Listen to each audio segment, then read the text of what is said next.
шаҳри Бохтар баъди бештар аз 30 сол барои кашонидани мардум дар маркази вилояти калонтарини Тоҷикистон 40 мусофир бароварданд. орзуи халқи 32 сол буд ки нақлиёти ҷамъиятӣ дар шаҳри маркази вилояти Хатлон вуҷуд надошт. Ҳамин ҷорӣ шуд, халқ аз ҳамин ҷорӣ шудагӣ автобусҳо фаъолият карданд, хурсанданд халқ.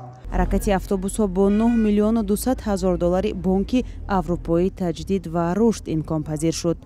то ин дам сокинони шаҳри Бохтар барои аз ин гӯша ба он гӯша рафтан ё аз мошини шахсӣ ва ё таксӣ истифода мекарданд. гоҳе аз нархи сӯзишворӣ шикоят доштанд ва гоҳе аз гаронии хизматрасонии таксиҳо. ارزونیه اینا دستمده من چهارسنده میرم هشتسنده میرفتیم دستمده میریم دستمده من چهارسنده ارزون شد کو ای تاکسی خوبه آخه اینا دم به دم اتوبوس اومده است همه خرسند.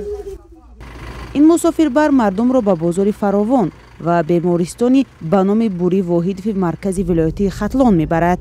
اما به مثل منطقه‌های دیگر تاجیکستان ساکنان میگویند که نقلیات اجتماعی نه همیشه در وقت تعیین شده میرسند و نه همیشه جای خالی نشست دارند. حرکت اتوبوس‌ها بین شهر باختر و کوشانیان و وخش نیز به راه مانده شده است. حالا مشکلی که مردم روبرو هستند و احتمال مسافربرهای نو نیز به آن تاب نورند راههای تعمیر طلب منطقه است. راههایی که ویران گردیدند ولی معلوم نیست کی تعمیر از نوسازی خواهند شد.